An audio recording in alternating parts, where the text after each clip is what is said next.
கைத்தடி பொட்டைகள் அழகினை கூறுறேன், காதினை காட்டடா கவிதையாய் பாடுறேன். நவபுற பெண்களோ நறுமணம் போன்றவர், நாணத்தோடென்றுமே நம்முடன் பழகுவாள். ஊரியான் பிள்ளைகள் பாரிலே உயர்ந்தவள், உரிமையோடிங்கே அருமையாய் பழகுவாள்.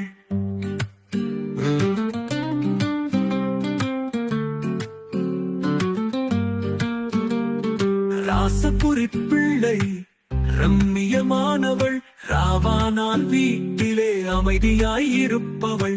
கள்ளி நகர் பொட்டை கனவினில் வருபவள், கண்ணக்குழி காட்டி கவிழ்த்துமே போடுவாள். கொத்துவேலியாள் கோயில் செல்பவள், ஆயுள் முழுதுமே அன்பாய் இருப்பவள்.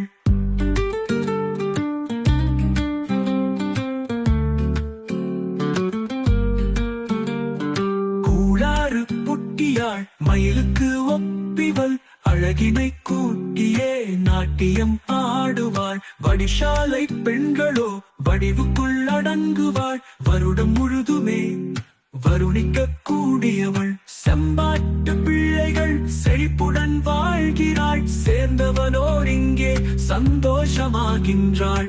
மத்தி பொட்டைகளோ மதி போன்று ஜொலிக்கிறாள், மன்னவர் எங்களை மயக்கி தாக்கிறாள்.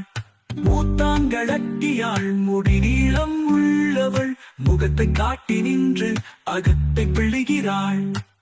தட்டாங்களட்டியாள் தங்க நிறத்தவள், தஞ்சம் கோரி நின்றால் பஞ்சம் போக்கிடுவாள். குமரநகர் பொட்டை சமரில் வெல்லுவாள், கொண்டு மல்லி போலிருந்து நெஞ்சில் தாகம் கூட்டுவாள். கல்லாய பிள்ளை கண்ணுக்குள் நிற்கிறாள், கருப்பானாலுமே கவிதைக்கு பொருளிவள்.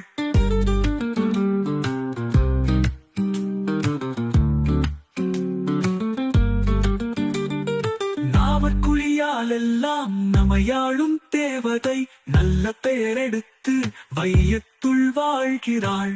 வடக்கு பொட்டைகள் வடிவான பிள்ளைகள், வாசல் தோறுமே தினம் கோலம் போடுவாள்.